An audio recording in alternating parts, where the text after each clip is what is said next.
Hey everyone, Kyle once again, and welcome back to another reviewing another anniversary review, which I reviewed this film, like not that, I would say, not that long ago, I would say, so I'll try and make this one short, because I already reviewed this one long ago, not that long ago, I meant to say, but this is because, this year marks the 20th anniversary of, I've been reviewing a lot of films from 1997, even revisiting some of them, but, I'll just give this a really quick one. But you can check the original one out. So, me quickly revisiting the 20th anniversary of another Walt Disney classic animated film, Hercules. Like I said, I've already reviewed this, so you can check it out.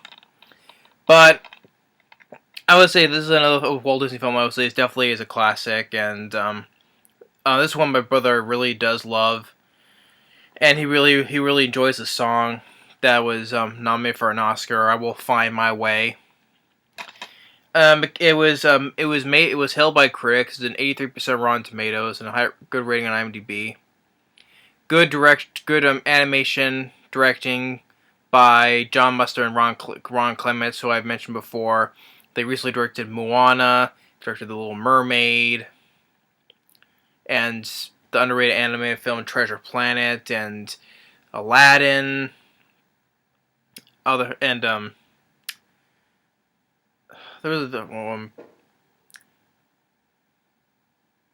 I just drawing a blank on the other one the Great Mouse Detectives when they first started, and then Princess and the Frog.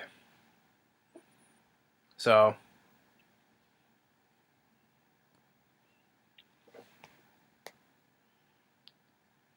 but it's another good anime from both directors. The animation is well made from 1997. The voice cast is really good. Tate Donovan, who voices the older Hercules, and the guy who voices the younger Josh Keaton, who voices them when he was a teenager, still does fine. Danny DeVito as Phil, really wonderful as Phil. Of course, in Kingdom Hearts, it's the other guy who forget who the guy's name. I've seen him in another film, so who does the voice of Phil because they both sound alike. But Danny DeVito in this film does really good as Phil. Susan Egan as Meg still does fine. Rip Torn as Zeus. It was fun to listen to. Matt Fuhrer and Bobcat Goldthwait as both Pain and Panic. The little demons that work with Hades. Man, for me and my brother, the highlight of the film for the both of us is Hades, voiced by James Woods. James Woods, fantastic, perfect voice role as Hades, which he in the Kingdom Hearts game still does a voice, as well as after this came the TV series of Hercules, which it shows when I forget, it shows like when he was still a teenager. I forget though. I haven't seen that show in a long time, but James Woods still does wonderful as Hades. And of course, I remember there was an episode where they crossed over with the TV show of Aladdin, because there was the ghost of Jafar. I remember that one. And James Woods, I love James Woods. I enjoy him as an actor, and he did fantastic. Easily one of my favorite performances from James Woods. He was just great as Hades. That's one thing me and my brother just both love. It was just James Woods as Hades. The film performed well at the box office, but it was a little bit under compared to the ones that came on the previous years before. But it still made a good amount of money, about over 250 million worldwide. It opened in second place, because that was the same weekend that John Woo's Face Off came out. But it still got a lot of praise, and it's well animated. The whole premise is, that Hades wants to get rid of Hercules because he sees a future from those witches with that one eye. That he will rule all, but except for if Hercules is still alive, he'll stop him. So he planned to get rid of Hercules when he's a baby, have Pain and Panic get this potion to make him immortal. No powers at all, and he has to drink every single drop though. But because they were interrupted, one last drop he never drank, so he still retains his strength. So then he was raised by these two human parents that raised him, and because years when he was a teenager, um, he gets to like made fun of and stuff though, because due to sometimes he knocks stuff over because due to his strength, his overpowered strength, and tells him where he didn't really belong with them. So he sets on his journey, which he sings a song, "I Will Find My Way." Then he meets the big statue of Zeus and tells about his heritage. So he wants to become a hero, so he asks to seek out for Filterus is Phil. Finds him. He's like a small dwarf, half man, half goat. Teach him how to do this training, and shows until he grows up to be Hercules now. And so he first meets Meg, which is this centaurian, half man, half horse.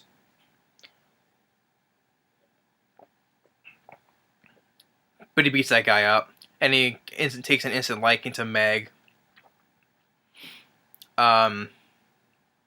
Until he gets to this town, which Pain and Panic, they scatter as little boys in trouble, and as they fight this dragon, the Hedra, she keeps on cutting off all the heads. More heads keep on growing till it's like about 100 of them,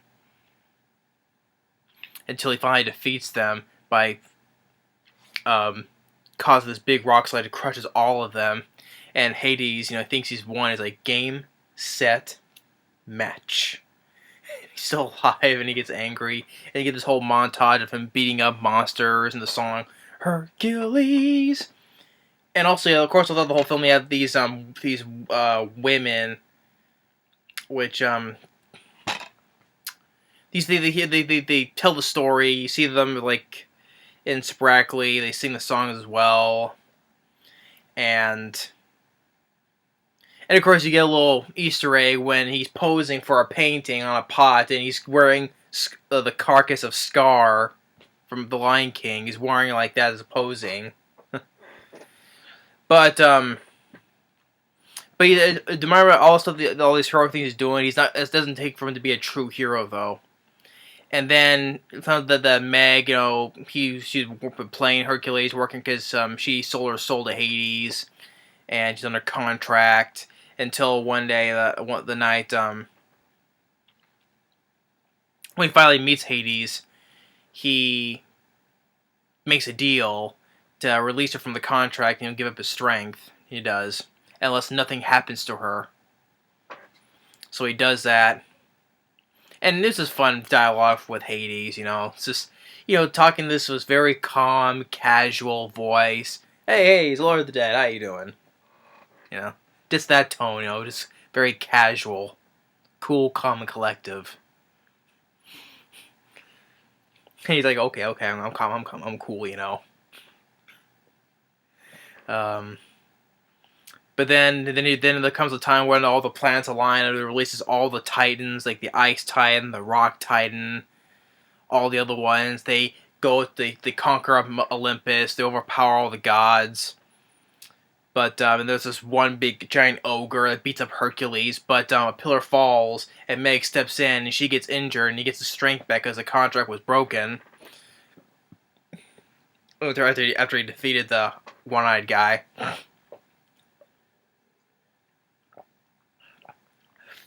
So, when he gets his powers back, defeats all the Titans with the help of his father. Takes that like this tornado Titan gathers all of them, and they just throw them up in the air, and they all explode. But Meg's life is hanging by a thread. The witches are seeing this. They have to do the thread to cut, and they cuts their life. God, my nose is freaking itchy. I'm sorry, but he tries to get to her, but it's too late. And then he goes down into the underworld to save her. I don't know why my nose keeps on itching. It's not a bad movie. I don't know why my nose keeps on itching. Because it tries to irritate me. But, and of course you see Cerberus as well, which you also find in Kingdom Hearts. to gain access to the underworld.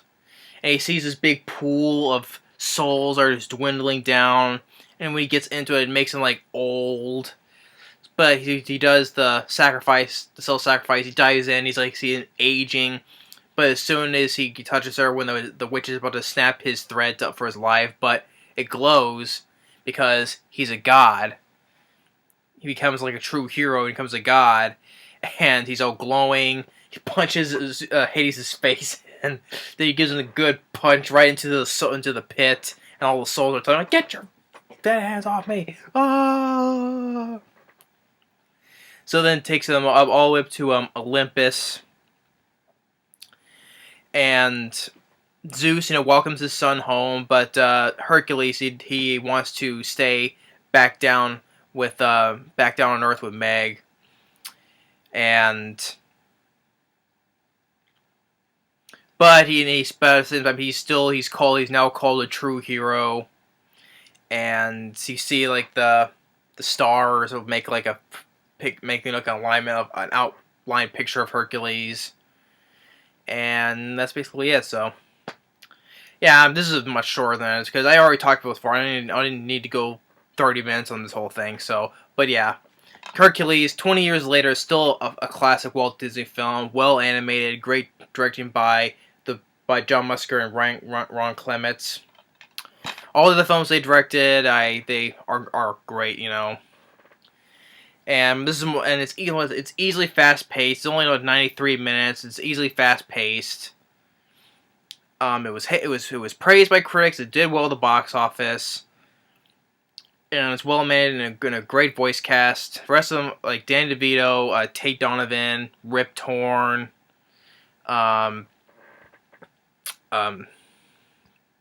Susan Egan, and especially the highlight for me and my brother, James Woods' Hades. Definitely the highlight of the film. Fun Disney villain. Because he's not really dead because you can't kill the Lord of the Underworld. He's a god after all. So, and James Woods, like I said, still voices Hades from the Kingdom Hearts games into the TV show. He still is just the same fun voice role. Easily one of my favorite performances from James Woods. So yeah. And as for bonus features, it just has a making of, but not much else. So yeah, I highly enjoyed Hercules. 20 years later, it's still a fun classic Disney film. So yeah, so this is my quick review on the 20th anniversary of Hercules Revisit. But you can still check out my original review of it still if you want to. Thanks for watching. And stay tuned on the next movie review. Later.